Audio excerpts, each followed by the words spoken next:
الهاشمية وصلح الحسنية والبدعة الحسينية وعبادة السجادية والمعاصر الباقرية والعلوم الجعفرية والعلوم القاسمية وحجة الرزمية وجهات التقوية ونهابة النقبية وعيبة العسكرية وغيبة اللاحية. اللهم صل على محمد وعلى محمد.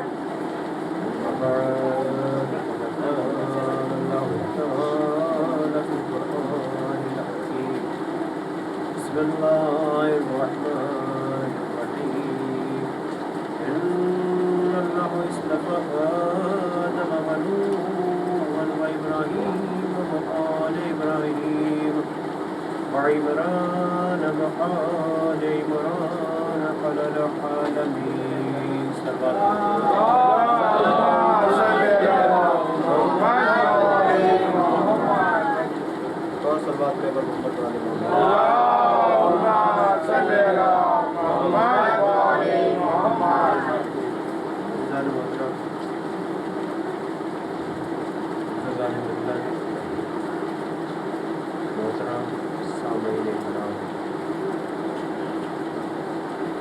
اللہ تعالیٰ کا ارشاد گرامی ہے. اللہ تعالیٰ اپنی بابرکت کتاب اور اس بابرکت کتاب کے بابرکت سورہ یعنی سورہ مبارکہ آل عمران میں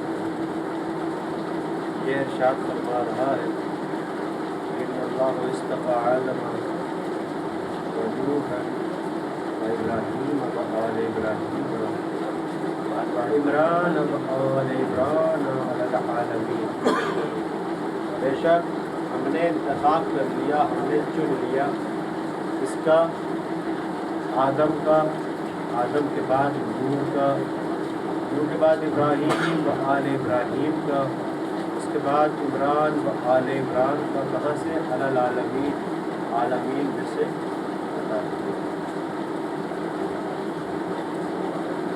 اللہ اپنی کتاب میں یہ بھی ارشاد فرماتا ہے کہ وَمَا خَلَقْتُ الْجِنَّ وَالْإِنسَ إِلَّا لِيَعْبُدُونِ. ہم نے جناتوں اور انسانوں کو خلق ہی نہیں کیا سوائے اس کی ہماری عبادت کریں.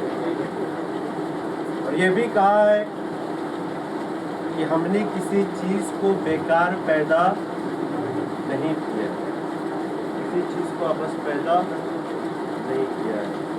پوچھنے والے نے ہمارے اور آپ کے چھٹے امام امام جعفر صادق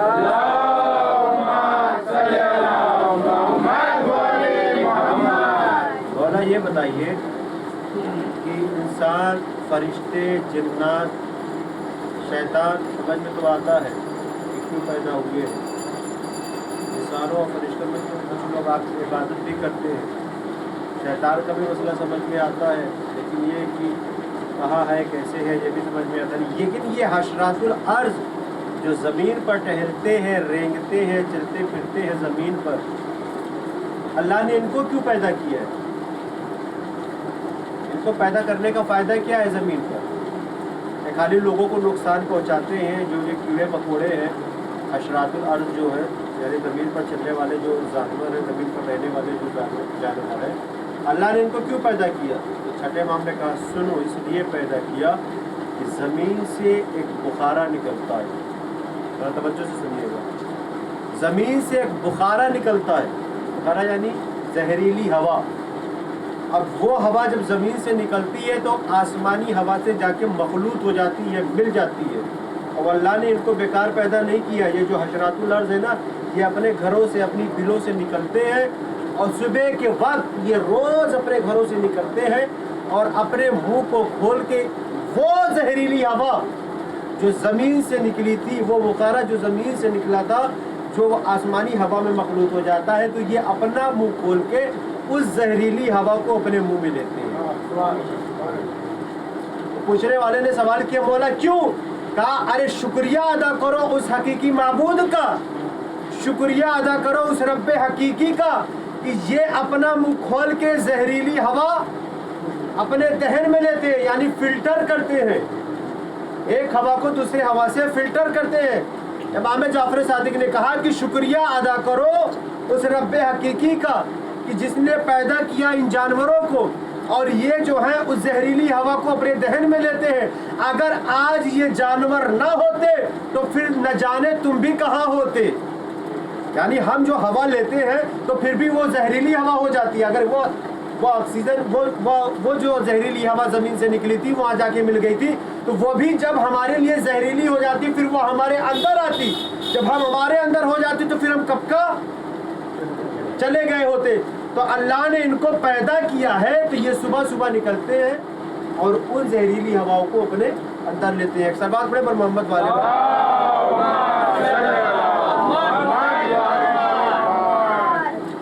اس لیے اللہ نے کسی چیز کو عبث پیدا نہیں کیا ہے، بیکار پیدا نہیں کیا ہے۔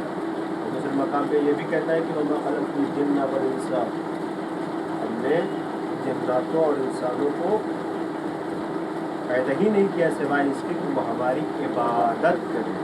کیسی عبادت کریں؟ جیسی عبادت وہ چاہتا ہے، ہماری بنائی ہوئی عبادت نہیں، جیسی وہ چاہتا ہے، جیسی آل محمد نے پڑھ کے بتائی ہے ویسی عبادت وہ ہم سے چاہتا ہے۔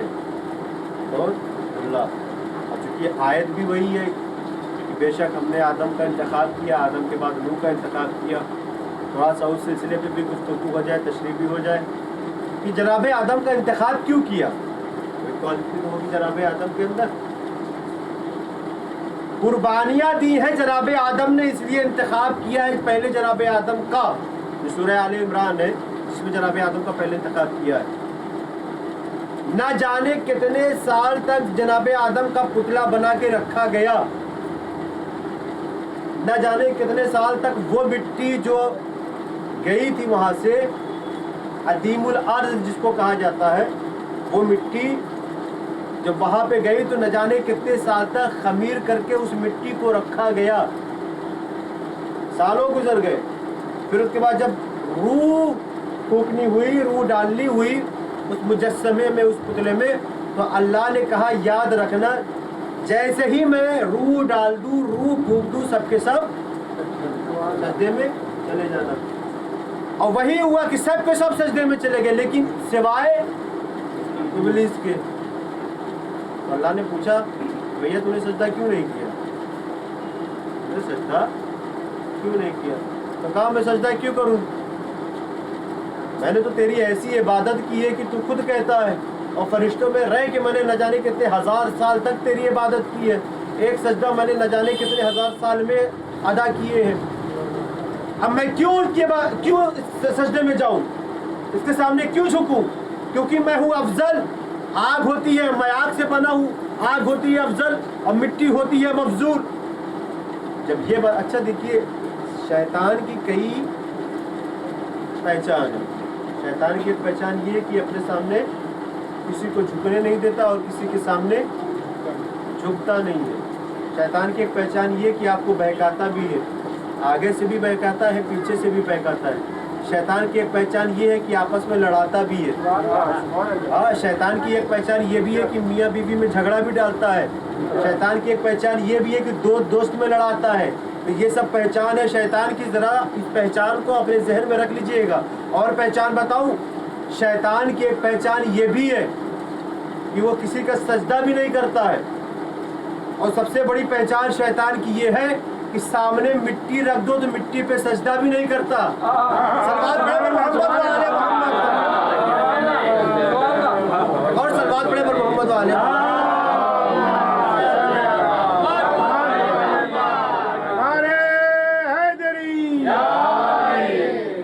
یہ سب پہچان ہے شیطان کی۔ تو کہا کہ نکل جا میری بارگاہ سے۔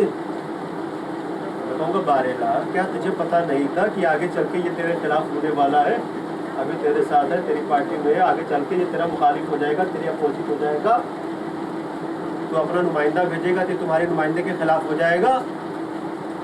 क्यों नहीं पहले निकाल दिया, क्यों नहीं पहले सजा दे दी? जब नहीं, अल्लाह ने कहा ना, मैं गुनाह से पहले सजा नहीं देता हूँ।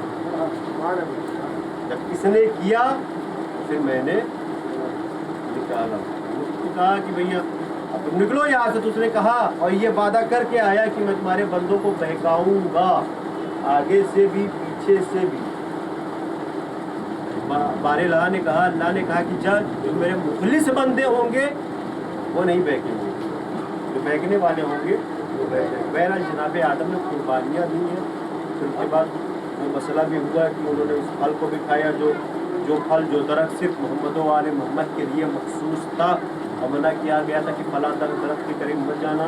फिर खाया तो फिर ज़मीन से भेज दिया, फिर ज़मीन पर आकर न जाने कितनी कुर्बानियाँ दी हैं। फिर औलादें हुई, तो जिसमें काबिल और हाबिल भी है, जनाब हाबिल और काबिल। और काबिल ने किसको? जनाब हाबिल को मारा, तो सब्र भी किया न जाने कितने साल तक। फिर उसके बाद दूसरा बेटा अल्लाह ने अता किया, जिसको तारीख ने जनाब शीश के नाम से याद किया। सलवात में अगर मोहम्मद वाले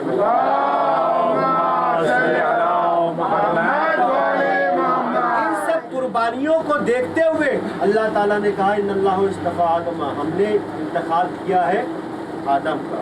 उसके बाद किसका? नूहन, और नूह का इंतखाब किया। जनाब नूह ने कम कुर्बानियाँ थोड़ी दी है। तारीख में है ना कि 900 साल उन्होंने ज़िंदगी पाई है। किसी नबी ने इतनी लंबी उम्र नहीं पाई जितनी जनाब नूह ने पाई। एक सवाल पड़े पर मोहम्मद वाले मोहम्मद।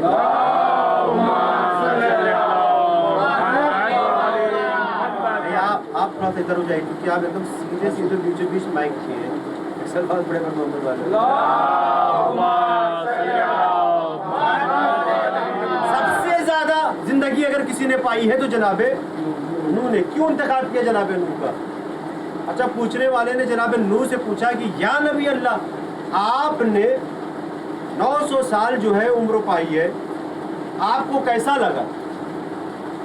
आपको कैसा लगा? तो जनाब नूह ने कहा याद रखो, अल्लाह ने मुझे इतनी लंबी उम्र अता फरमाई है, मुझे ऐसा लगा कि जैसे एक घर के 2 दरवाजे हो, एक दरवाजे से दाखिल होकर दूसरे दरवाजे से निकल गए हो। जनाब नूह ने कहा कि मुझे ऐसा लगा, 900 साल मुझे ऐसे ही लगा कि एक घर के 2 दरवाजे हो, एक में दाखिल होकर दूसरे से निकल गया हो। तो पूछने वाले ने, सवाल करने वाले ने, साहिल ने कहा या नबी अल्लाह, आगे कुछ ऐसी भी नस्लें आएंगी कि जिनकी उम्र 50 से 60 साल होगी, यानी जो ये चल रहा है मौजूदा ज़माना जो चल रहा है, इनके बारे में आप क्या कहेंगे? तो कहा कि याद रखो, ये जो 50 और 60 साल की उम्र आएगी, अगर अल्लाह ने मुझे 50 और 60 साल की उम्र अता फरमाई होती तो मैं 50 और 60 साल की उम्र को एक सजदे में गुजार देता। एक सलात पढ़े पर मोहम्मद वाले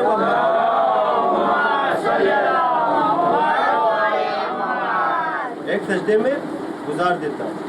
900 साल की उम्र पाई है तो 50-60 साल की उम्र क्या अहमियत रखती है 900 साल के आगे? भाई एक सजदे में मैं 50 साल 60 की जिंदगी गुजार देता। और आज अगर आज के ज़माने में तो 60 हद है, 60 हद है।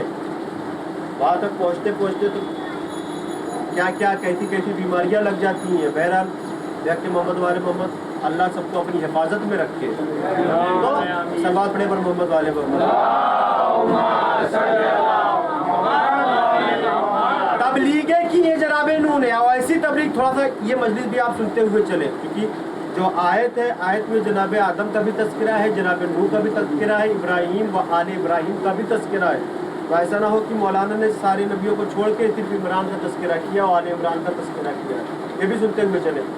तबलीग भी की है जनाब नूह ने, और ऐसी तबलीग की है कि जब अपने घर से निकलते थे तबलीग करने के लिए तो इतने ईंटें बरसाए जाते थे, इतने पत्थर बरसाए जाते थे उनके ऊपर कि जनाब नूह उसमें दब जाते थे। अल्लाह का हुक्म होता था, जिब्रील जाओ नूह को अंदर से निकालो। तो जनाब जिब्रील आते थे, अपने परों से उन पत्थरों को हटाते थे, उन ईंटों को हटाते थे और जनाब नूह को निकालते थे, तो उनकी तीमारदारी करते थे, उनकी मरहम पट्टी करते थे और जनाब जिब्राइल। लेकिन ये तबलीग रुकी नहीं, और उसी तरीके से जनाब नूह रोज़ निकलते थे और लोगों को अल्लाह की तरफ बुलाते थे, दावत देते थे। अच्छा, उस ज़माने में बुत परस्त जो थे, बहुत बड़े बड़े बुत परस्त थे। 70 कबीले थे उन बुत परस्तों के। कितने कबीले थे? किताब मोतबर हालत अंबिया 70 कबीले थे, और उन 70 कबीलों का एक सरदार था। सरदार तो थे उसमें, यानी 70 कबीले में 70 सरदार थे, लेकिन 70 सरदार का एक सरदार था, वो जो कहता था वही हर पे आखिर होता था। तो जब उसको पता चला कि कोई नूह नाम का शख्स आया हुआ है और इतनी तबलीग कर रहा है, हमारे खुदाओं को बुरा भला कहता है, और कोई उसका खुदा है कि जो रहता है, और वो अपने खुदा की तरफ लोगों को दावत दे रहा था, वो भी आया। और आने के बाद जनाब नूह को बोला कि ये काम मत करो। तो जनाब नूह ने कहा कि नहीं, मुझको मेरे खुदा ने भेजा है, मैं इससे पीछे नहीं हटूंगा। तो कहा कि उसी तरीके से हुक्म दिया कि उनके ऊपर ईंटों की बारिश की जाए, पत्थरों की बारिश की जाए। अच्छा, अब यहाँ से जो अहम बात है वो सुनिए।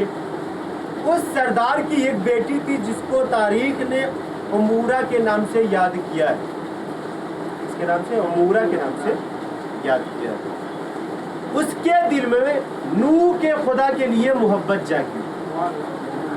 उसने सोचा यार, एक तरफ ये 70 सरदार, उन 70 सरदार का एक अकेला सरदार, ये सारे एक तरफ और नूह अकेला एक तरफ। इसका मतलब कि नूह के खुदा में कोई बात तो है। जो अकेला ये अपनी जगह पे साबित कदम है, नूह के खुदा में तो कोई बात है।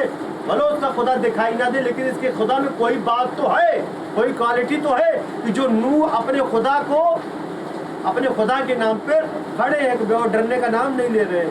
धीरे धीरे धीरे धीरे नूह के खुदा के लिए, यानी अल्लाह की मोहब्बत उसके दिल में जागी, और वो धीरे धीरे जनाब नूह की तरफ मायल हुई, यानी नूह के खुदा पर ईमान लाई। जब नूह के खुदा पर ईमान लाई तो सरदार को पता चला कि हमारी बेटी भी अब नूह के साथ जा रही है। तो पकड़ के उसको कमरे में बंद कर दिया, रूम में बंद कर दिया। जब 2 दिन बाद खोला तो कहा कि अब भी जाओगी उसके साथ, नूह के साथ? कहा अब तो और जाऊंगी, क्योंकि मेरा ईमान और मुस्तहकम हो रहा है, मेरा ईमान और मुस्तहकम हो रहा है। तो सरदार ने कहा ऐसा है कि अभी तक तो इसको रूम में बंद किया गया था, हुजरे में बंद किया गया था, अब ऐसा है कि इसको रूम में बंद करने के साथ साथ इसका खाना पीना भी बंद कर दो। 4 दिन हो गया, रूम को नहीं खोला गया, खाना पीना नहीं दिया गया। तो सरदार ने कहा हमारी बेटी है, कम से कम खबर तो ले ली जाए। अब जब खबर लेने के लिए दरवाजा खोला तो मामला एकदम उल्टा। वो लोग ये समझे होंगे कि एकदम नहीफ हो गई होगी या तो मर गई होगी, और उसके बाद माफी मांगेगी कि बाबा जान माफ कर दीजिए, अब ऐसी गलती नहीं करेंगे, नूह की तरफ नहीं जाएंगे, नूह के खुदा की तरफ नहीं जाएंगे। लेकिन जब वहां पे गए तो मामला एकदम बदला हुआ है, मामला एकदम उल्टा है। क्या देख रहे हैं कि वो मुसल्ले इबादत पर बैठी हुई है, और उसके पास ऐसी ऐसी ग़िज़ाएं रखी हुई है कि उन लोगों ने ऐसी ग़िज़ाएं देखी ही नहीं थी। तो लोगों ने पूछा कि ये सब तुम्हारे पास से कहां से आया? दरवाजा तो बंद था बाहर से। कहा कि उसने भेजा, कि जिसके ऊपर मैं ईमान रखती हूँ। कहा कौन है? कहा वो नूह का खुदा है। सवाल में पर मोहम्मद वाले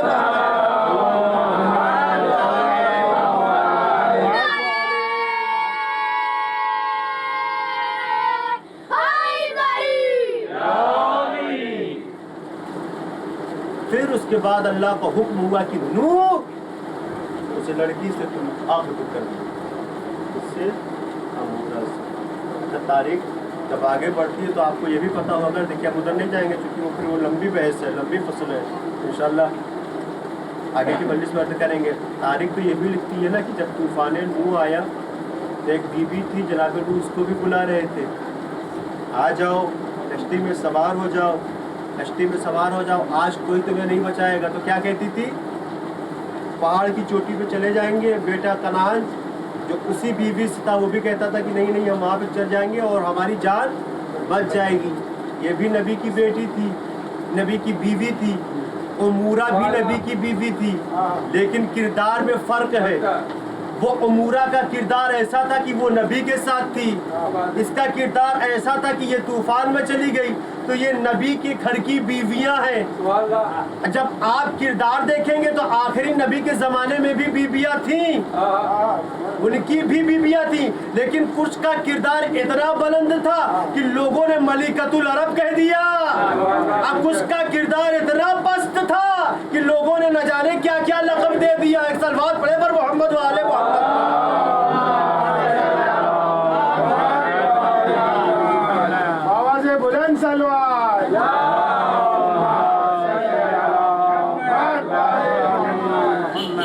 कुर्बानियाँ देखी अल्लाह ने, तो कहा कि अल्लाह इस्तफ़ा आदम व नूहन, और हमने नूह का भी इंतखाब किया। उसके बाद किसका? इब्राहीम व आले इब्राहीम का इंतखाब किया। जनाब इब्राहीम की भी कुर्बानियाँ कम नहीं है, बड़े इम्तिहान दिए जनाब इब्राहीम ने, जान का, माल का, औलाद का इम्तिहान दिया है। पहले तो आग में गए, वो इम्तिहान दिया, फिर माल का दिया, फिर उसके बाद औलाद का इम्तिहान दिया। जनाब इस्माइल को जो मेला के मैदान में लेके गए थे, सारी तारीख आपके सामने। कुछ ऐसी बातें जनाब इब्राहीम के ज़माने की जो आपके सामने अपने छोटे भाइयों और जवानों के लिए अर्ज करता है। ये वक्त का बादशाह कौन था जनाब इब्राहीम के?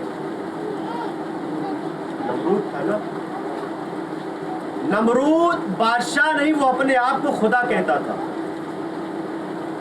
जब जनाब इब्राहीम तबलीग के लिए जाते थे, जब बड़े हो गए, क्योंकि उनको पाला था आज़र ने, यानी जनाब इब्राहीम के चचा ने। लेकिन जब बड़े हो गए तो फिर जब आज़र को, नमरूद को पता चला कि अरे इब्राहीम तो यही है जिसके लिए मैंने बंदिशें लगवाई थी कि नहीं अब कोई बच्चा नहीं पैदा होगा, और जो वो नजूमी था उनको कौन थे कि बता दिया था कि एक ऐसा बच्चा पैदा होगा जिससे तुम्हारी हुकूमत को, सल्तनत को खतरा होगा। बहरहाल जब जनाब इब्राहीम आ गए तो आज़र कहता था कि जाओ, क्योंकि जो बुत बनाता था आज़र ना, और पेशा ये था कि सारे बुतों को लेके जाते थे बाजार में बेचते थे, जैसे आजकल होता है, भगवान को खरीद के लाइए और रख दीजिए, फिर यही आपकी सुनेंगे। तो कहा ले जाओ और जाके बेचो। तो जनाब इब्राहीम तो पहले तो इनकार किया, लेकिन जब ज़्यादा प्रेशर डाला आज़र ने तो किस तरीके से लेके गए? रस्सी बांध के लेके गए और लेके गए बाजार में। किस तरीके से बेचा कि कौन है इनका खरीदार? ना ये देखते हैं, ना बोलते हैं, ना सुनते हैं, ना किसी की मदद करते हैं। तो फिर जब नमरूद को पता चला तो कहा नहीं, ये गलत तरीका है, ऐसे नहीं बेचा जाता, ऐसे नहीं बेचा जाता। बहरहाल जब बात आगे बढ़ी तो एक दिन ऐसा हुआ कि नमरूद जो है अपने लश्कर वालों के साथ और आज़र के साथ कहे गया, जनाब इब्राहीम से कहा कि तुम भी चलो। कहा नहीं, हम नहीं जाएंगे, हम नहीं जाएंगे।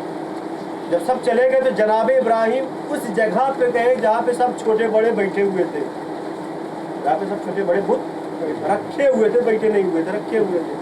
जनाब इब्राहीम ने एक बेलचा उठाया और सारे बुतों की तोड़ाई शुरू कर दी और उस बेलचे को बड़े वाले बुत के गले में डाल दिया। जब लोग आए तो अरे हमारे खुदाओं की ये उम्मत किसने की? तो किसी ने कहा कि इब्राहीम यहाँ पे थे, उन्हीं को पकड़ो। कहा उन्हीं का। जब जनाब इब्राहीम को लाया गया तो कहा मैंने नहीं किया है, आप जाके अपने खुदाओं से पूछिए। कहा क्या बात कर रहे हो, वो बोलते भी है। कहा जब बोलते नहीं तो फिर इबादत कैसे करते हो? फिर इबादत कैसे करते हो? कहा नहीं, ये तुम्हारा ही काम है। कहा देखो हमारा काम नहीं है, वो बड़े वाले का काम है।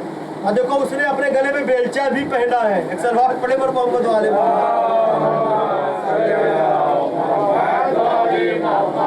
बहरहाल जब पानी नमरूद के सर के ऊपर से जाने लगा, परेशान हो गया कि अब क्या किया जाए। इब्राहीम तो मान ही नहीं रहे। तो कहा इब्राहीम ऐसा है कि हम तुम्हारे खुदा को मारेंगे, बताओ तुम्हारा खुदा कहाँ है? कहा हमारा खुदा जो है चारों तरफ रहता है, जाओ तुमको मिल जाए, मारो। अगर तुम्हारे अंडर में है, तुम्हारी ताकत है मारने की, तो जाओ मारो मेरे खुदा को। कहा नहीं, कोई एक जगह बताओ। कहा नहीं, मेरा खुदा चारों तरफ है, मेरा खुदा चारों तरफ, कोई एक जगह बताओ। जनाब इब्राहीम ने सोचा कि ये क्या पाएगा, कोई एक जगह बता ही देते हैं, देखते क्या करता है। कहा जाओ आसमान पे चले जाओ, आसमान पे जाओ और हमारे खुदा को मार के आओ, मुकाबला कर लो, तुम्हारे अंदर अगर कुव्वत है, ताकत है। अच्छा, अब जो अहम बात है वो सुनिए। एक सलवात पढ़े पर मोहम्मद वाले।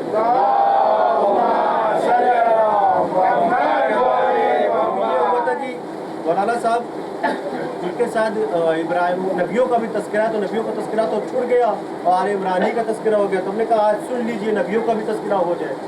कहा जाओ मार के आओ। अच्छा, आसमान पे जाना है तो कैसे जाएगा नबी? हाँ, तो अपने आप को खुदा बनता था, लेकिन जाएगा कैसे भाई? ये ज़माना भी नहीं है जहाज़ उड़ाओ कुछ दूर तक तो चले जाओ। भले आसमान पे तो नहीं जा सकते, लेकिन बादलों को चीरते हुए कुछ दूर तो जा सकते हैं ना। नहीं, उस ज़माने में जो इसके मुशाविर थे, मशवरा देने वाले थे, उन्होंने कहा कि एक खटोला बनवाइए, यानी जिसको हम अपनी ज़बान में कहते हैं उड़न खटोला। हाँ, बहुत पुराने सीरियल देखे होंगे, इसमें उड़न खटोला आपको दिखा होगा। उसी तरीके का एक बनवाया उड़न खटोला, और उड़न खटोला बनवाने के बाद बीच में मसनद वसनद लगवाया बैठने के लिए। और कैसे ऊपर जाएगा उड़न खटोला? 4 कोने पर बड़े बड़े डंडे लगवाए, बांस के मोटे मोटे डंडे, बांस के हो या किसी चीज़ के हो, बहरहाल बहुत मजबूती के साथ बांधा। और बांधने के बाद चारों डंडे पर गोश्त के टुकड़ों को रखा, चारों डंडे पर गोश्त के टुकड़ों को रखे बांधा। क्यों? ऐसे कैसे जाएगा? सुनिए, इसलिए कि उसको पता था कि इसको ऊपर पहुंचाना है तो यही एक तरीका है। जब चारों डंडों पर गोश्त के टुकड़ों को रखा, एक सलवात पढ़े पर मोहम्मद वाले मोहम्मद।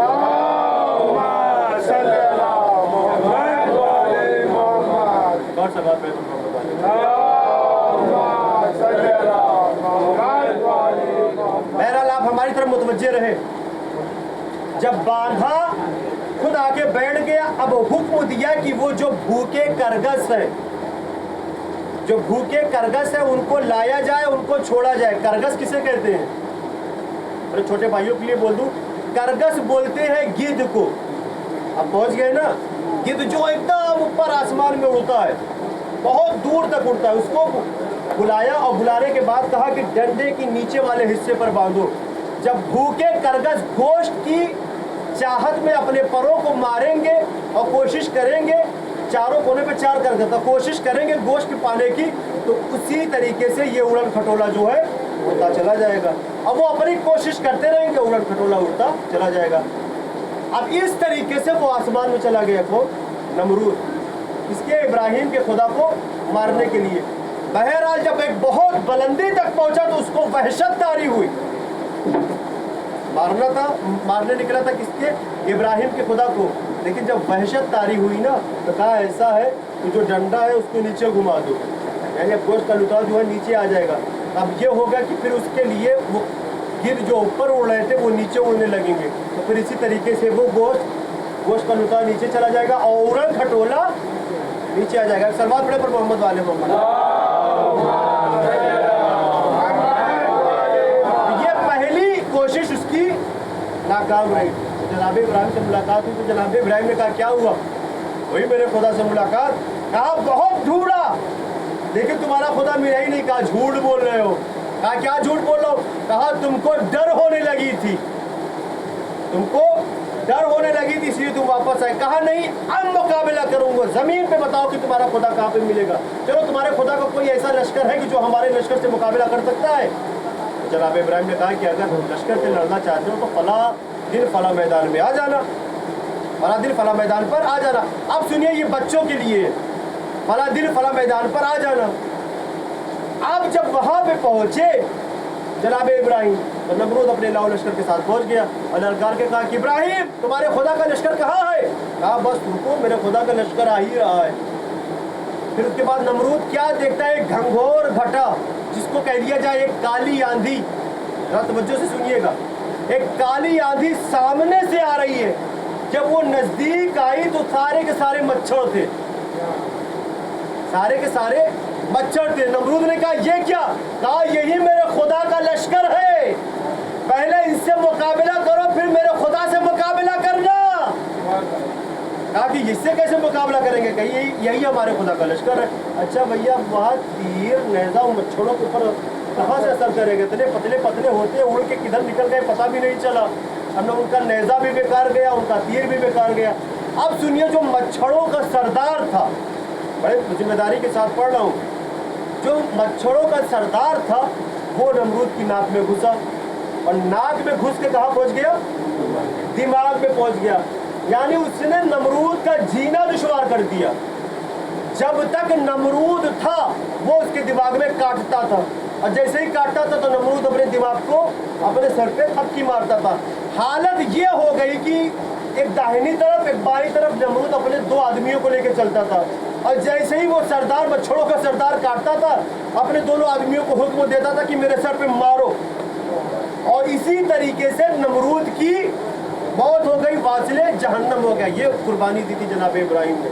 एक जुमला आपके सामने अर्ज करूं, इब्राहिम वो कि बुत को तोड़े तो खलीलुल्लाह हो जाए। इब्राहिम वो कि जो बुत को तोड़े तो खलीलुल्लाह, और अली वो जो बुतों को बाहर निकाले तो वलीउल्लाह।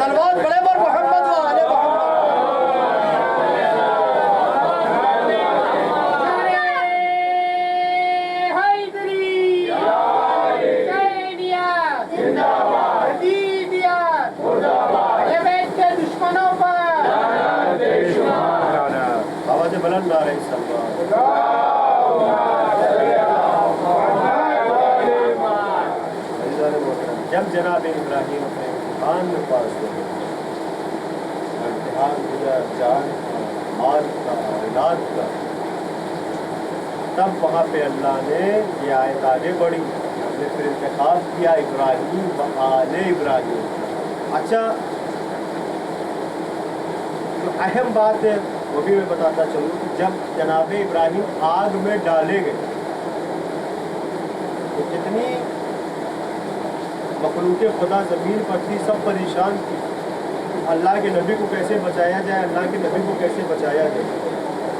कितनी बार जो है जनाब जिब्रील आए कि क्या नबी अल्लाह कोई मदद है तो उससे बयान करो, कोई मदद है तो कहा नहीं, मदद है और जिससे मदद है वो बेहतर जानता है, जिससे मदद है वो बेहतर जानता है। तारीख में है कि मेढक जो पानी में रहता है, सुनिए बहुत गौर से सुनिए, वो मेढक जो पानी में रहता है उसने अल्लाह से कहा कि बारे लहा, क्या मैं नबी अल्लाह को बचा सकता हूँ, तुम्हारे नबी को बचा सकता हूँ। तो अल्लाह ने कहा कि भड़कते हुए शोले, आग तो इतनी ऊंची है कि पूछो मत, कैसे जाओगे बचाने के लिए। कहा मेरे अंदर में जो कुछ होगा मैं कोशिश करूँगा। अल्लाह ने कहा कि अगर तुम्हारे बस में है तो जाओ इब्राहीम को बचा लो।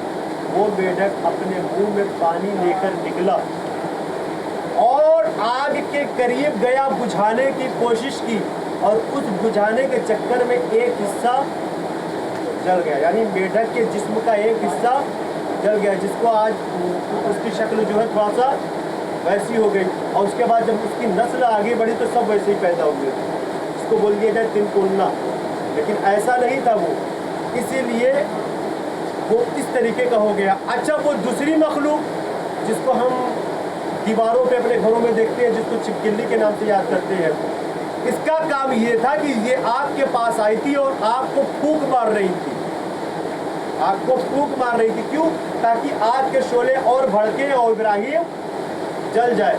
यानी ये भी है, मेढक भी है, ये जो है जलन में है, ये जो है मुआफ़क़त में आया। इसीलिए हुक्म हुआ है कि छिपकली को मारो, मेढक की हिफाजत करो। सलवात पढ़े पर मोहम्मद वाले मोहम्मद।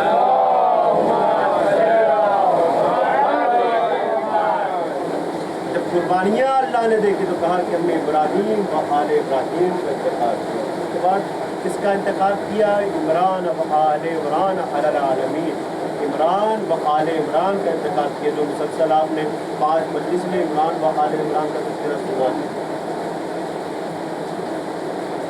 बड़ी कुर्बानियाँ दी हैं आले इमरान ने, इमरान और उनकी औलाद ने बड़ी कुर्बानियाँ दी।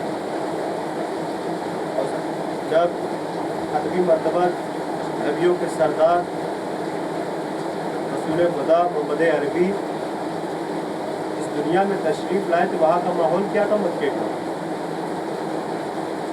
बड़ा बुरा माहौल था और लोग अपनी अपनी लड़कियों को जिंदा दफन कर देते थे और जिंदा दफन करने में खुशी मनाते थे, ढोलकें बजती थी, ताशे बजते थे, पार्टियाँ होती थी कि आज हमने अपनी लड़की को जिंदा दफन कर दिया। यानी उस ज़माने में लड़की का पैदा होना भी बुरा समझा जाता था और उस माहौल में अल्लाह ने रसूलुल्लाह को भेजा है तबलीग दीन के लिए।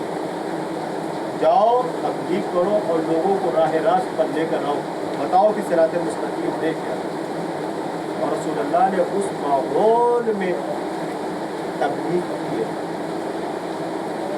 जब ज़माना गुजर गया, 23 साल जो है गुजर गए तबलीग करते करते हुए और रसूलुल्लाह खामोश रहे, फिर उसके बाद हुक्म पता हुआ कि नहीं, अब खामोशी का ज़माना गया, अब बोलो, अब बोलो, इनको जो करना था ये कर चुके हैं, अब बोलो। और रसूलुल्लाह ने वहाँ पे बोला और जो हुक्म पता होता था वो लोगों के सामने रखते थे। एक वक्त वो भी आया जब लोग रसूलुल्लाह को अबतर कहने लगे, यानी नाबलद, इससे तो कोई औलाद ही नहीं है। तरह तरह के इल्ज़ाम रसूलुल्लाह पर लगे और सबसे बड़ा इल्ज़ाम ये लगा कि रसूलुल्लाह अबतर है। रसूलुल्लाह जब नाराज़ होते थे, नाराज़ क्या होते थे, जब गमगीन होते थे अंदर से, तो जनाब जिब्रील को अल्लाह भेजता था और कहता था कि ऐ मेरे रसूल, गमगीन मत होइए, तो इंशाअल्लाह आपको एक ऐसी खुशी मिलेगी कि वो खुशी आपके लिए जारी रहेगी। तो वो खुशी क्या थी?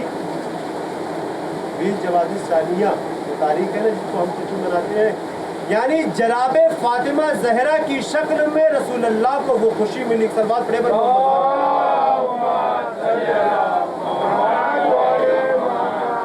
जिस माहौल में लड़कियों का पैदा होना बुरा समझा जाता था, उस माहौल में जनाब फातिमा जहरा की विलादत हुई और शान में सूरह कौसर नाजिल हुआ। क्या सबको पता है? इन्ना बिस्मिल्लाहिर्रहमानिर्रहीम इन्ना आतैना कल कौसर, ऐ मेरे हबीब हमने आपको कौसर अता किया।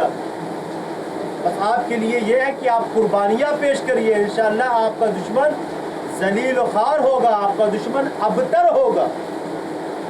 इन्ना आतैना कल कौसर फसल्लि लिरब्बिका वनहर इन्ना शानियका वल अबतर, आपका दुश्मन अबतर होगा। अच्छा, उस ज़माने का माहौल क्या होता था कि कोई भी बड़ा शायर होता था ना, जब वो शेर को कहता था तो उसका जवाब भी दिया जाता था।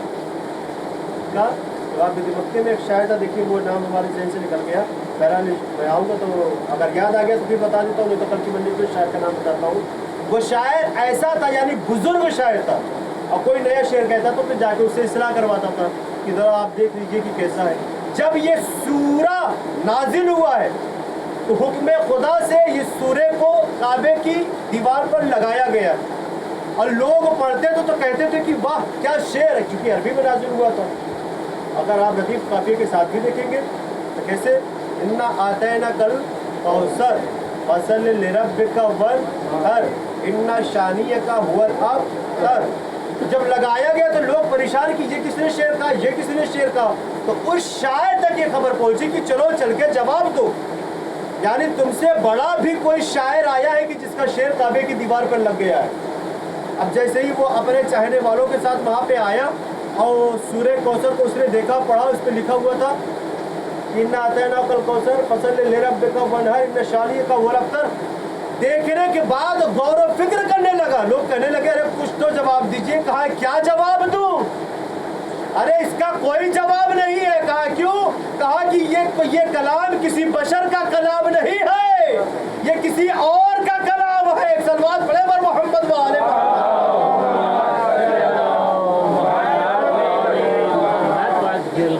ये किसी और का कलाम है। और फिर उसके बाद यहाँ से वो तारीख आगे बढ़ी और सलवात पढ़े पर मोहम्मद वाले मोहम्मद। आज मैं जो है कोई रुख जो है नबियों का छोड़ना नहीं चाहता हूँ, ताकि फिर आले इमरान का तस्करा जो है, हाँ, एक मजलिस में आज नबियों का पूरा तस्करा हो जाए, फिर रसूल अल्लाह की ज़िंदगी आगे बढ़ती है। यहाँ पे भी कुछ अहम बात है। आखिरी वक्त है रसूल अल्लाह का, अल्लाह का आखिरी वक्त है। लेकिन आपने सुना है कि सारी जंगें होती हैं ना, सारी जंगें आपने सुनी है, जंगे सिफ़ीन, जंगे खैबर, जंगे खंदक, यहाँ तक कि जंगे जम्र, जंगे नहमन। एक जंग है जिसको जंगे हुनैन के नाम से याद किया जाता है, जंगे हुनैन के नाम से याद किया जाता है।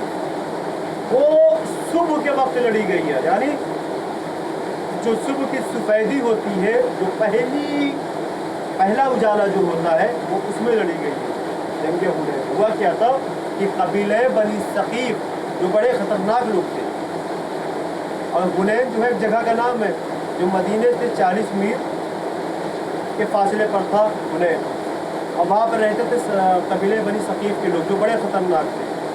जब रसूलुल्लाह को हुक्म हुआ कि ये जंग करने पर हम आता है, कहा कि इनसे हमारी जंग होगी, पहले ये कि बाज़ नसीहत हो जाए, इनको राय रात पर लाने की कोशिश की जाए। तो सबसे पहले किसको भेजा? इनको भेजा। तारीख गवाह है। मैं आपको किताब का नाम बताता हूँ, सीरत मासूमी, आयतुल्लाह शेख अब्बास कुम्मी की लिखी हुई किताब है कि रसूल अल्लाह ने इनको भेजा कि जाओ और जंग करके वापस आना, बिना जंग किए हुए नहीं आना, बिना जंग किए हुए नहीं आना। जब ये रात की तारीकी में वहाँ पे पहुँचते हैं खेमे के करीब उन लोगों के, तो जो सरदार था वो अपने चाहने वालों के साथ आता और कहता है कि ऐसा है कि तुम यहाँ से चले जाओ, तुम यहाँ से चले जाओ, हमारी लड़ाई, हम सिर्फ अली और रसूल के खून के प्यासे हैं, हम सिर्फ उनसे लड़ेंगे। अच्छा, हुक्म रसूल है कि जंग करके आओ, हुक्म रसूल है कि जंग करके आओ। जब इन्होंने देखा कि अब इतना डरा धमका दिया है तब कैसे ये टिकेंगे उसके सामने। वो तो खैबर और खंदक का मामला तो अलग सी बात है, उहद का मामला अलग सी बात है कि छोड़ के भाग आते थे, यहाँ तो सामने से वार्निंग दे रहा है, ये भाग है। तो रसूल अल्लाह ने कहा क्या हुआ, तो सारी बात बताई। तो रसूल अल्लाह ने कहा कि तुमने इंसाफ नहीं किया है, तुमने मेरे हुक्म की तामील नहीं की है, इनको भेजा। ये भी गया उसी तरीके से उन लोगों ने कहा। जब ये भी वापस आए तो रसूल अल्लाह ने कहा कि तुमने भी हमारे हुक्म की तामील नहीं की है, तुमने भी इंसाफ नहीं किया। फिर मौला अली को कहा कि अली जाओ बगैर जंग किए हुए वापस नहीं आना। रात की तारीकी में मौला पहुंचते हैं तब उनके खैमों को देखते हैं कि उनके खैमों में रोशनियाँ जल रही हैं, शमा रोशन है। तो मौला ने कहा कि उनसे कुछ दूर यानी कुछ फासले पर हमारे खैमे लगाए गए, खैमे लग गए। और उसी तरीके से वो सरदार आता है और आके मौला से कहता है अली हम तुम्हारे ही इंतज़ार में थे, करीब हम तुमको मारेंगे, तुमको कत्ल करेंगे, उसके बाद रसूल को मारेंगे। तुम लोगों ने हमारे लोगों को नुकसान पहुंचाया, हमारे लोगों को मारा है। मौला ने कहा कि मैं उसी लिए तो आया हूँ, तुम्हारी जंग मुझसे होगी, मैं भी तो यही चाहता हूँ, लेकिन उससे पहले बाज़ो नसीहत करना चाहता हूँ कि बात कर जाओ और अल्लाह के रसूल पर ईमान ले आओ। लेकिन वो लोग मानने को तैयार नहीं। उन्होंने कहा है कि सुबह के वक्त सबसे पहले हमला हम करें। सलवात पढ़े पर मोहम्मद वाले मोहम्मद।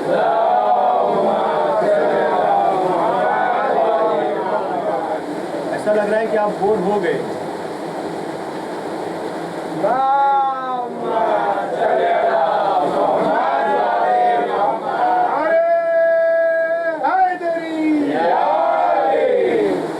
मैं तो चेहरे से तो ऐसा लग रहा है कि अभी अभी सो के आए हैं आप। सलवार पढ़े पर मोहम्मद वाले मोहम्मद।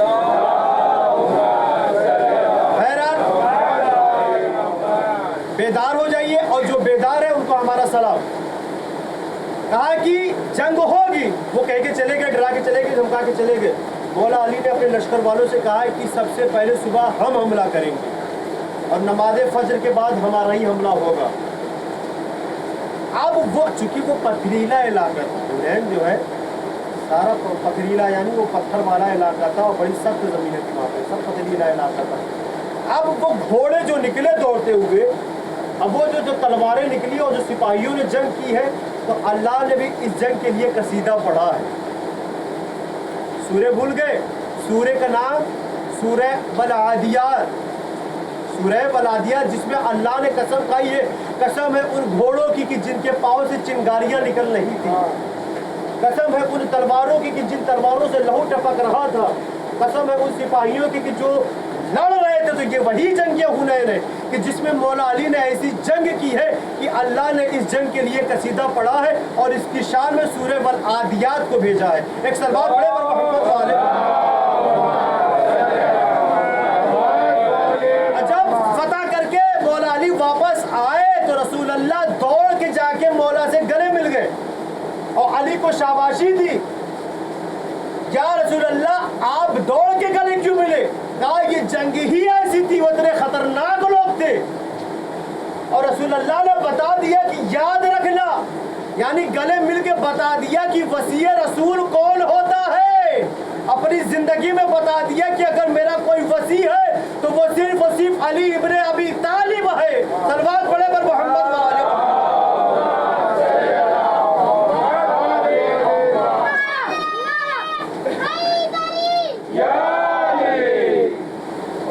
बस यहाँ से तारीख और आगे बढ़ती है। जब एक दो वक्त आखिर आ जाता है रसूलुल्लाह का, और चूँकि मैंने किताब में पढ़ा है बड़ी जिम्मेदारी के साथ कि रसूलुल्लाह को जो जहर दिया गया था वो बकरे के जो गोश्त में, यानी आगे की जो दौरान होती है, उन रान के गोश्त में रसूलुल्लाह को जहर मिला के दिया गया। किसने जहर दिया था बहरहाल दिया, अगर नाम लेंगे तो तारीख बहुत आगे बढ़ जाएगी। और किसके ज़रिए से दिलाया था वो यहूदी का कौन था, लेकिन थे सब मिले हुए।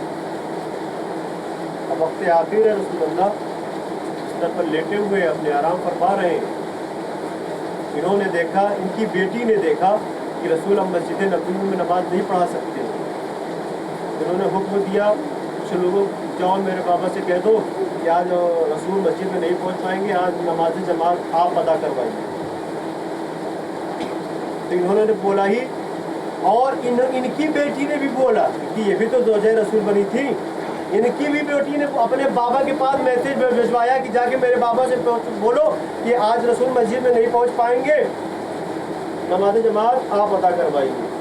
रसूल अल्लाह के कान में ये सदा पहुंची, घर से कुछ बोला जा रहा है। अच्छा, जैसे वो थे वैसी बेटियां थी, जैसे वो थे वैसी बेटियां थी। अब सब अपने चक्कर में लगे थे कि ये चाह रहे थे कि हमारी तरफ आ जाए, ये चाह रहे थे कि हमारी तरफ आ जाए।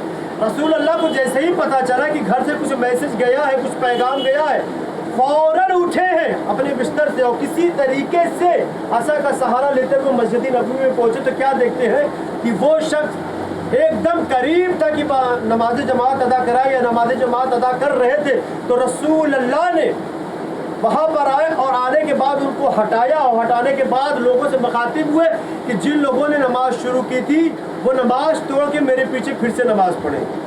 यानी रसूल अल्लाह ने बता दिया कि नमाज उसके पीछे पढ़ना कि जिसका हक होगा पढ़ाने का, जिसका हक होगा पढ़ाने का। बस अब एक वक्त वो आता है कि रूह निकलने के करीब है, तो रसूल अल्लाह ने कहा कि जो मेरे करीब है उसको बुलाया जाए। जब बिस्तर पे आते हैं तो फिर इनका ऐलान होता है कि मेरे बाबा को बुलाया। जब इनको बुलाया जाता है तो जब जैसे ही रसूल अल्लाह देखते ये आते तो रसूल अल्लाह अपना चेहरा मोड़ देते हैं। फिर इनकी बेटी कहती कि नहीं, रसूल अल्लाह ने करीब होने को मुराद शायद इनको बुलाया है, मेरे बाबा को बुलाया जाए। जब वो आते हैं तो उनसे भी रसूल अल्लाह अपना चेहरा मोड़ लेते। क्यों? क्योंकि ये वही जंग है जिनमें रसूल अल्लाह जंग हुनैन में रसूल अल्लाह ने दोनों को भेजा था, लेकिन दोनों ने जंग नहीं की, हुक्म की तामील नहीं की। वहीं से रसूल अल्लाह नाराज है। तो रसूल अल्लाह ने बरजस्ता कहा कि जो मेरा सबसे करीब अली इब्न अबी तालिब मेरा भाई है, मेरा वसी है, मेरा जानशीन है, उसको बुलाया जाए। अब बुलाने के बाद वसीयत की, यह अली याद रखना मेरे जाने के बाद तुम पर बहुत जुल्म सितम होगा, बर्दाश्त करना, सब्र करना। उसके बाद जनाब फातिमा ज़हरा को बुलाया, क्योंकि जनाब फातिमा ज़हरा को पता था कि अब मेरे बाबा जान इस दुनिया में नहीं रहेंगे और उनकी जिसमें अक़दस से रूह परवास करने वाली है, बहुत ज़ारो के तार रो रही थी। रसूल अल्लाह ने जनाब फातिमा ज़हरा को अपने करीब बुलाया, अपनी बेटी, अपनी इकलौती बेटी को बुलाया और कान में कुछ कहा तो जनाब फातिमा ज़हरा खुश हो गई। जब दूसरे हुजरे में मौला अली ने जनाब फातिमा यानी बिन्त रसूल से पूछा कि बिन्त रसूल ये बताइए कि आपके बाबा ने आपके कान में क्या कहा कि आप इतनी खुश हो गई? कहा, अबुल हसन, मैं नाराज़ थी कि मेरे बाबा मुझसे जुदा हो जाएंगे, लेकिन जैसे ही मेरे बाबा ने एक बात बोली तो मैं बहुत खुश हो गई। कहा क्या? कहा कि मेरे बाबा ने कहा कि बेटी मेरे जाने के बाद तुम पर बहुत जुल्म सितम होगा, लेकिन इतना याद रखना कि मेरे जाने के बाद मुझसे जो सबसे पहले आके मिलेगा वो तुम होगी। अबुल हसन, मैं बहुत खुश हूँ कि बाबा के जाने के बाद मैं वो दूसरी होंगी कि जो बाबा के पास जाऊँगी और बहुत जल्दी मिलूँगी। हाँ दादा ने मोहम्मद मसलूम में कर पड़ा, ये कुर्बानियाँ दी रसूल अल्लाह ने, मौला अली ने, जनाब अबू तालिब ने, आले इमरान ने कुर्बानियाँ दी हैं। लेकिन उस वक्त ऐसा था कि लोगों ने कुर्बानियों को समझा नहीं। और एक वक्त ऐसा आ जाता है कि दरे फातिमा पर आग और लकड़ियाँ लेकर जमा हो जाते हैं। खल्लू अबुल हसन को बाहर निकाल दो वरना हम इस घर में आग लगा देंगे। जनाब फातिमा ज़हरा कहती है, क्या तुम उस घर में आग लगा दोगे? अरे जिसमें रसूल के दो छोटे छोटे बच्चे रहते हैं, कहा हम उस घर में भी आग लगा देंगे। अल्लाह मुसीबत और आले मोहम्मद पर ढाई जाती है। जब ये तारीख आगे बढ़ती है तो इमाम हुसैन अलैहिस्सलाम का ज़माना आता है और वो करबला जहाँ पर इमाम हुसैन अलैहिस्सलाम को अशकिया ने चारों तरफ से घेर रखा है। और शब आशूर में कल मैंने मोहम्मद का मसाइब पढ़ा था कि शब आशूर है कि किस तरीके से माएँ अपने बच्चों के हौसले बढ़ा रही है कि ए बेटो, कल हर चाहने वाला अपने आका पर जाएगा और शहीद होगा। जनाब उम्मे फरमा जनाब कासिम से भी यही कह रही थी, ए बेटा कासिम, याद रखना कल जाना और अपने चचा जान पर, अपने आका पर कुर्बान हो जाना। जब सुबह नमदार होती है तो जनाब कासिम आते हैं इजाज़त के लिए, लेकिन इमाम हुसैन अलैहिस्सलाम जनाब कासिम को देखते हैं, ज़ोरों कतार रोने लगते हैं और यही कहते हैं, ए बेटा कासिम, तुम तो मेरे भैया की निशानी हो, मैं तुम्हें कैसे मरने की इजाज़त दे दूँ? जनाब कासिम अपने घर में, अपने खैमे में आ जाते हैं, बैठे हैं, गमगीन बैठे हैं, अफसोस कर रहे हैं कि हाय चचा ये मरने की इजाज़त नहीं दी। जनाब उम्मे फरमा की नज़र पड़ी, है बेटा कासिम क्या हुआ? कहा, मादरे गिरामी चचा जान की खिदमत में गए थे, चचा जान ने इजाज़त नहीं दी। एक जनाब उम्मे फरमा ने कहा, ए बेटा कासिम, ذرا اپنی آستین کو کھولو اور آستین کو بازوؤں تک چڑھاؤ، ذرا دیکھو تمہارے بازو پر کچھ تو ہے۔ اب جیسے ہی جناب قاسم نے آستین کو کھولا اور بازوؤں تک چڑھایا تو کیا دیکھتے ہیں کہ داہنے بازو پر ایک تعویذ ہے۔ اس تعویذ کو کھولتے ہیں، جناب ہمیں فرما کہتی ہے کہ یہ بیٹا تعویذ میں کیا لکھا ہے؟ کہا مادر گرامی تعویذ میں تو بابا جان نے لکھا ہے۔ کہا بیٹا بس وہ تعویذ اپنے چچا جان کے پاس لے کر جاؤ۔ جیسے ہی جناب قاسم وہ تعویذ لا کے امام حسین علیہ السلام کو دیتے ہیں، امام حسین علیہ السلام تعویذ پڑھتے ہیں، ہزاروں کے تہار رونے لگتے ہیں۔ تعویذ میں یہ لکھا تھا، اے بھیا حسین جب تم پر کوئی مصیبت پڑے تو قاسم کو میری طرف سے قربان کر دینا، اجرکم اللہ۔ امام حسین نے کہا اے بیٹا قاسم اس تعویذ کے آگے میں مجبور ہوں، جاؤ تمہارے چچا نے تم کو مرنے کی اجازت دے دی ہے۔ روایت میں ہے کہ جناب قاسم کو اجازت ملی لیکن قد اتنا چھوٹا تھا کہ سوار نہ ہو سکتے تھے۔ مولا عباس نے جناب قاسم کو سوار کیا اور جناب قاسم میدان جنگ میں آتے ہیں، داد شجاعت دیتے ہیں۔ امر سعد کہتا ہے کہ جو اس کے لشکر میں سب سے بڑا پہلوان تھا، جس کو تاریخ نے ارزق کے نام سے یاد کیا ہے، کہا اے ارزق جاؤ اور اس بچے کا مقابلہ کرو۔ ارزق نے کہا کہ ارے اس کے لیے تو میرے بیٹے کافی ہے۔ اس نے اپنے پہلے بیٹے کو بھیجا، جناب قاسم نے ایک ہی بار میں اس کو واصل جہنم کیا، یہاں تک کہ ارزق نے اپنے 4 بیٹوں کو بھیجا، جناب قاسم نے 4 بیٹوں کو واصل جہنم کیا۔ ارزق خود جناب قاسم کے مقابلے پر آتا ہے، جناب قاسم اس کو بھی واصل جہنم کر دیتے ہیں۔ عمر سعد کہتا ہے ارے یہ خاندان بنی ہاشم کا جوان ہے، ایک ایک کر کے بچ جاؤ، چاروں طرف سے حملہ کرو۔ جیسے ہی عمر سعد نے کہا چاروں طرف سے حملہ کرو، ارے فوج اشقیاء نے چاروں طرف سے حملہ کیا۔ ہائے ایک ایسا تیر تاریخ میں لکھا ہے کہ جناب قاسم کے پیر پہ آ کے لگا۔ جیسے ہی جناب قاسم نے چاہا کہ اس تیر کو نکالے، ہائے ایک شکی نے بڑھ کے ایک ایسا حملہ کیا کہ جناب قاسم گھوڑے پر سنبھل نہ سکے، آواز دی اے چچا جان میری مدد کو پہنچیے۔ اجرکم اللہ۔ بس آخری جملہ، جیسے ہی جناب قاسم نے یہ صدا بلند کی، ایک طرف سے جناب عباس دوڑے، ایک طرف سے امام حسین دوڑے۔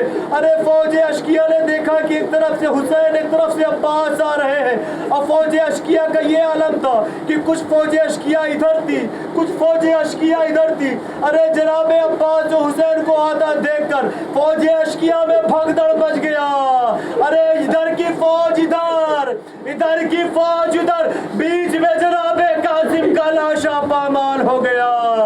ارے شاعر بھی کہتا ہے کہ ہر گھوڑوں کے ٹاپوں میں بسی پھولوں کی خوشبو، ارے لگتا ہے کہ دولہا کوئی پامال ہوا ہے۔ انا للہ و انا الیہ راجعون۔ رضم تقدائہ و تسلیما علی لعنت اللہ علی القوم۔ آپ حضرات سے گزارش ہے کہ مرتبہ سورہ رحم 13 مرتبہ سورہ اخلاص کی تلاوت فرمائے کر مرحوم سید رئیس احمد، مرحوم اظہار الحسن، مرحوم وزیر جانی حسن علی، مرحوم مولوی تقی رضا، مرحوم سید منظور احمد، سید سراج، مرحوم مولانا مشتبہ خان، مرحوم یوسف جانی، مرحوم پیا جانی، مرحوم سید نصیر اکبر علی، مرحوم اکبر حسن علی، مرحوم اختر امیر رضوی، مرحومہ نادر جہاں حسن علی، مرحومہ شبنم رئیس احمد، مرحومہ چندہ بیگم میاں جانی، مرحومہ نفیس بانو، مرحومہ کنیز فاطمہ میاں جانی، مرحومہ روشن جہاں، مرحومہ روشن آرا مریم، مرحومہ سعیدہ بانو شیخ، مرحوم مولانا اختر حسین، مرحوم جاوید صادق، مرحوم جاوید جانی فکی، مرحومہ زرینہ بانو، مرحوم سید لڈن صاحب، مرحوم سید معشوق علی، بجملہ مرحومین کی روح کو پڑھ کے سال کر دیں۔